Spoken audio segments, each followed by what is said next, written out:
Hello everybody, मैं Devesh Sharma Shri Ram coaching classes एक बार फिर आप लोगों का वेलकम करने आ गया। और इस बार लेकर के आया हूं मैं छत्तीसगढ़ के जलप्रपात के बारे में। और छत्तीसगढ़ के जलप्रपात ऐसा चैप्टर है जिसमें से एक न एक प्रश्न बिल्कुल बनता है, चाहे सीजी व्यापम ले लो चाहे पीएससी ले लो। ठीक है, हम लोग बात करेंगे जलप्रपात के बारे में और अच्छे से समझेंगे। लेकिन एक काम करना कि वीडियो देखने से पहले सब्सक्राइब कर लेना, और वीडियो को देखना है तो पूरा देखना ताकि अच्छे से समझ में आ जाए। ठीक है, चलो शुरू करते हैं। सबसे पहले बात करेंगे कोरिया जिला। हम लोग ऐसा करेंगे, जलप्रपात को पढ़ने के लिए जिला वाइज देखेंगे, एक एक जिला करके समझने का प्रयास करेंगे। कोरिया जिला में बात करेंगे तो कोरिया में 3 जलप्रपात है। मैं जैसे बोलते जाता हूं तो आप लोग इधर देख करके व्हाइट बोर्ड में मिलाते जाइएगा, ठीक है, तब समझ में आएगा। और इसको नोट डाउन करना, नोट डाउन करके बाद में भी पढ़ना इसको। तो कोरिया जिला में 3 जलप्रपात है, और 3 जलप्रपात में है सबसे पहले ये अमृतधारा जलप्रपात, और दूसरा है गावरघाट जलप्रपात, और तीसरा है रामदा जलप्रपात। 3 जलप्रपात बताया मैं कोरिया जिला में। सबसे पहले कोरिया जिला में बात करेंगे अमृतधारा जलप्रपात, दूसरे नंबर पर है गावरघाट जलप्रपात, और तीसरे नंबर पर है रामदा जलप्रपात। अगर अमृतधारा जलप्रपात को ऐसा पूछा जाए, अमृतधारा जलप्रपात को कहीं ऐसा पूछा जाए कि कौन से नदी पर है, तो याद रखेंगे हसदेव नदी पर है। अमृतधारा जलप्रपात और गावरघाट जलप्रपात ये दोनों हसदेव नदी पर है, और रामदा जलप्रपात कौन से नदी पर है, तो ये बनास नदी पर है। ठीक है, तीनों कोरिया के जलप्रपात है। कोरिया का जलप्रपात याद रखेंगे, 3 जलप्रपात बताया मैं, क्या क्या। सबसे पहले अमृतधारा जलप्रपात, दूसरे नंबर पर गावरघाट जलप्रपात, और तीसरे नंबर पर है रामदा जलप्रपात जो कि बनास नदी में बताया। ठीक है, आगे बात करेंगे हम लोग सरगुजा। सरगुजा जिला में कौन कौन से जलप्रपात है, तो सरगुजा जिला में 2 ही जलप्रपात है। सबसे पहले वाला जलप्रपात है सरभंजा जलप्रपात, और दूसरा जलप्रपात है टाइगर पॉइंट जलप्रपात। दोनों जलप्रपात याद रखेंगे सरगुजा जिला में है, सरभंजा जलप्रपात और टाइगर पॉइंट जलप्रपात। सरभंजा जलप्रपात को याद रखने का एक आसान तरीका है, इसमें भी सर लगा है और इसमें भी सर लगा है, दोनों सर को याद रख लेंगे। ठीक है, तो सरभंजा जलप्रपात याद हो जाएगा कि ये कहाँ है, सरगुजा में है। ठीक है, और ये सरभंजा जलप्रपात जो है वो मांड नदी में है। कौन सी नदी पर है, कौन से नदी पर स्थित है सरभंजा जलप्रपात, तो ये मांड नदी पर स्थित है सरभंजा जलप्रपात। टाइगर पॉइंट जलप्रपात कहाँ स्थित है, तो मैनपाट में। इसका मतलब ये भी है कि मैनपाट सरगुजा में आता है, तो याद हो जाएगा कि सरगुजा में मैनपाट है और मैनपाट में टाइगर पॉइंट जलप्रपात स्थित है। ठीक है, समझ में आया। बात करेंगे फिर अगले जिला बलरामपुर। बलरामपुर में भी 2 जलप्रपात है। कितने जलप्रपात है, 2 जलप्रपात है। कौन कौन से, कोठली जलप्रपात हो गया और पवई जलप्रपात हो गया, है ना। ऐसा भी याद रख लेंगे, बलराम के कोठली, बलराम कोठली पवई। ठीक है, याद हो जाएगा ना। बलराम के कोठली है, और कोठली में क्या कुछ सामान रखता है ना, तो उसमें वही सामान बार बार पवई, पवई मतलब पाना। ठीक है, कोट बना लेंगे इसको। और कोठली जलप्रपात कहाँ है, कौन से नदी पर स्थित है, तो कन्हार नदी लगा देंगे। ठीक है, कोठली जलप्रपात बलरामपुर जिला और कन्हार नदी पर स्थित है। फिर बात करेंगे पवई जलप्रपात। पवई जलप्रपात जो है चिनार नदी पर है, और कौन से जिला पर स्थित है, तो बलरामपुर जिला पर स्थित है पवई जलप्रपात। ठीक है, एक बार और बता देता हूँ, बलरामपुर में 2 जलप्रपात है, कोठली जलप्रपात और पवई जलप्रपात। कोठली जलप्रपात जो है वो कन्हार नदी पर स्थित है, और पवई जलप्रपात कहाँ है, चिनार नदी पर स्थित है। ठीक है, फिर जसपुर आ गया, और जसपुर में बहुत सारा जलप्रपात है ना, कंफ्यूजन बहुत ज्यादा होता है, इसलिए जसपुर को हम लोग वीडियो के अंत में देखेंगे। ठीक है, चलो आगे बात करेंगे हम लोग कोरबा। कोरबा जिला में एक ही जलप्रपात है। कौन सा जलप्रपात है, केंदई जलप्रपात। कोरबा जिला में केंदई जलप्रपात है, और केंदई जलप्रपात जो है केंदई नदी पर स्थित है। कौन से नदी पर स्थित है, केंदई नदी पर स्थित है केंदई जलप्रपात। और कौन से जिला में है केंदई जलप्रपात, तो कोरबा जिला में स्थित है केंदई जलप्रपात। ठीक है, याद ऐसा रख लेंगे, इसमें के लगा है और उसमें को लगा है, के और को का संबंध बना देंगे और दोनों का लगा देंगे। केंदई जलप्रपात कोरबा जिला में है। ठीक है, समझ में आया। फिर बात करेंगे कांकेर। कांकेर में 3 जलप्रपात है। सबसे पहले वाला जलप्रपात है मलाजकुंडम जलप्रपात, दूसरे नंबर का जलप्रपात है चर्रे मर्रे जलप्रपात और तीसरे नंबर का जलप्रपात है पिंजाडिन जलप्रपात। ठीक है, तीनों जलप्रपात अच्छे से याद रखेंगे। सबसे पहले कौन सा जलप्रपात है कांकेर में?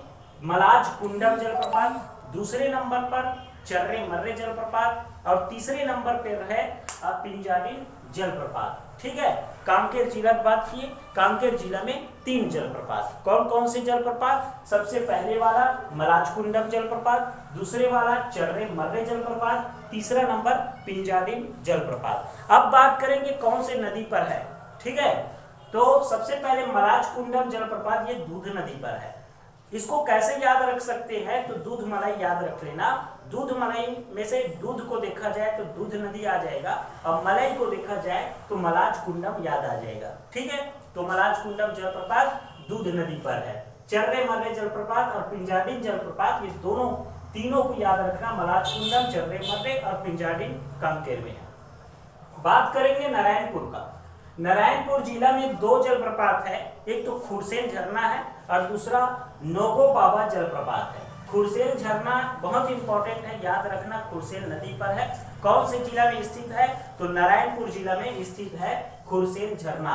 और दूसरा नोगो बाबा जलप्रपात। नोगो बाबा इंपॉर्टेंट इसलिए है क्योंकि इसको बहुत कम व्यक्ति ही जानते हैं, बहुत कम स्टूडेंट इसको देखे होंगे पुस्तक में, है ना। इसको याद रख लेना, ये बहुत इंपॉर्टेंट है। नोगो बाबा जलप्रपात, नोगो बाबा जलप्रपात कहाँ है? नारायणपुर में है। और खुरसेन झरना भी कहाँ है? नारायणपुर में है। इसको ऐसा याद रख सकते हैं, नोगो बाबा एक बाबा है और बाबा का नाम क्या है? नारायण। तो नारायण बाबा याद रख लेंगे तो याद हो जाएगा नोगो बाबा जलप्रपात नारायणपुर में है। फिर बात करेंगे कवर्धा। कवर्धा में एक ही जलप्रपात याद रखेंगे, उसका नाम है रानी दहरा जलप्रपात। रानी दहरा जलप्रपात कहाँ है? कवर्धा जिला में है। ठीक है, फिर बस्तर आ गया, तो बस्तर भी बहुत इंपॉर्टेंट है। बस्तर में भी बहुत सारा जलप्रपात है, उसको भी हम लोग वीडियो के अंत में देखेंगे। अगला देखेंगे, अगला जिला कौन सा है? अगला जिला है बीजापुर। बीजापुर जिला, बीजापुर में 3 जलप्रपात याद रखेंगे। सबसे पहले वाला जलप्रपात है सात धारा जलप्रपात, जो कि इंद्रावती नदी पर स्थित है। सात धारा जलप्रपात कहाँ स्थित है? इंद्रावती नदी पर स्थित है। और दूसरे नंबर का जलप्रपात है बीजापुर में ओक्तुंग जलप्रपात। ओक्तुंग याद रख लेंगे या फिर उसको बोक्तुंग भी बोलते हैं। ओक्तुंग हो चाहे बोक्तुंग हो, दोनों अगर कोई पूछता है तो लगा देंगे बीजापुर में। याद रखना ओक्तुंग जलप्रपात कौन से नदी पर स्थित है? तो तालपेरू नदी पर स्थित है ओक्तुंग जलप्रपात। कौन से नदी पर? तालपेरू नदी पर स्थित है। फिर बात करेंगे लंकापल्ली प्रपात। और ये लंकापल्ली प्रपात को सातकुंडी जलप्रपात भी कहा जाता है। और ये तीनों जलप्रपात जो है बीजापुर में स्थित है ना। लंकापल्ली प्रपात या सातकुंडी जलप्रपात भी पूछा जाए तो लगा देना बीजापुर में स्थित है। ठीक है, तो बीजापुर में मैं 3 जलप्रपात के बारे में बताया। सात धारा जलप्रपात जो कि इंद्रावती बताया, इंद्रावती नदी पर स्थित है। फिर बताया बोक्तुंग जलप्रपात जो कि तालपेरू नदी पर स्थित है। और तीसरा बताया लंकापल्ली जलप्रपात जो कि सातकुंडी, जिसको सातकुंडी भी कहा जाता है, सातकुंडी जलप्रपात। फिर बात करेंगे दंतेवाड़ा। दंतेवाड़ा में 4 जलप्रपात याद रखेंगे। कितने जलप्रपात को? 4 जलप्रपात। सबसे पहले वाला जलप्रपात है सूरतगढ़ जलप्रपात। ठीक है, सबसे पहले वाला जलप्रपात कौन सा है? सूरतगढ़ जलप्रपात। और दूसरे नंबर का जलप्रपात है मेदिनी घूमर जलप्रपात। तीसरे नंबर का जलप्रपात है फुलपाड़ जलप्रपात। और चौथे नंबर का जलप्रपात है हांदावाड़ा मिलकुलवाड़ा जलप्रपात। ठीक है, चारों को एक बार फिर से देखेंगे। दंतेवाड़ा में कौन कौन से जलप्रपात है? 4 जलप्रपात है। एक तो है पहला सूरतगढ़ जलप्रपात, दूसरा है मेदिनी घूमर जलप्रपात, तीसरा है फुलपाड़ जलप्रपात, चौथा है मिलकुलवाड़ा हांदावाड़ा या फिर हांदावाड़ा मिलकुलवाड़ा, जैसा भी बोल लो, है ना। ये चारों जलप्रपात जो है दंतेवाड़ा में है। ठीक है, फिर बात करेंगे सूरजपुर। और सूरजपुर में कौन सा जलप्रपात है? बहुत इंपॉर्टेंट है। रक्सगंडा जलप्रपात कहाँ है? सूरजपुर में है। और रक्सगंडा जलप्रपात जो है रिहंद नदी में है, स्थित है रिहंद नदी में। तो याद रखेंगे, कभी कभी ऐसा प्रश्न बनता है कि रक्सगंडा जलप्रपात कौन से नदी पर स्थित है, तो लगाएंगे रिहंद नदी पर स्थित है रक्सगंडा जलप्रपात। इसको देख लेना, नोट डाउन कर लेना, इस सब को वैसे नोट डाउन करना और बाद में अच्छे से और पढ़ना। और वैसे तो वीडियो आप लोगों को मिल ही जाएगा, तो वीडियो को पूरा वॉच करके देखना, फिर समझ में आ जाएगा। ठीक है, एक बार में समझ में नहीं आएगा, 2 बार 3 बार देखो, उसके बाद फिर ये जलप्रपात का चैप्टर ही खत्म हो जाएगा। ठीक है, फिर बात करेंगे रायगढ़।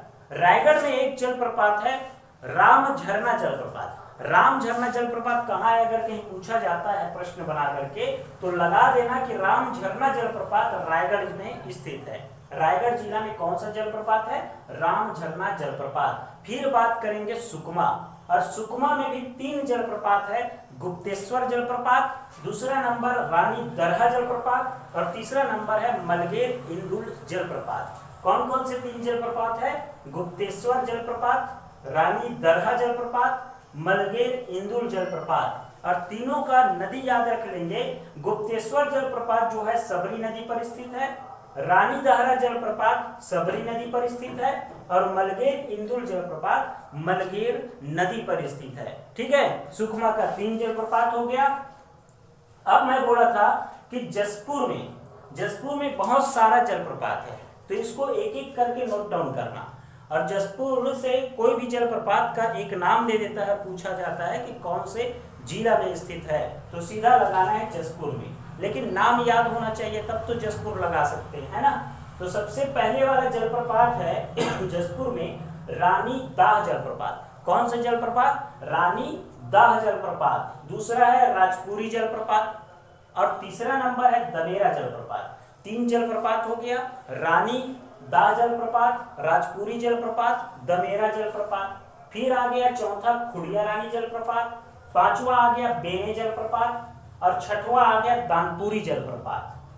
ठीक है, 7वां नंबर में भृगराज जलप्रपात, 8वां नंबर में गुल्लू जलप्रपात, और 9वां नंबर में है भेड़िया पत्थर जलप्रपात। तो 9 जलप्रपात का जिक्र यहाँ किया गया है।